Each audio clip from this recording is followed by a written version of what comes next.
It's been a bad day for Russia's surface-to-air missile system.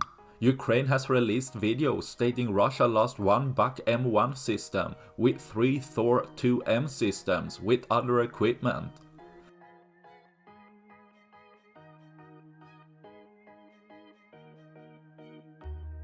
In the released video, we can actually see a Thor surface-to-air missile system engaging a Ukrainian drone, but misses it, as the drone probably was too nimble, quick and small, letting the missile go past beside.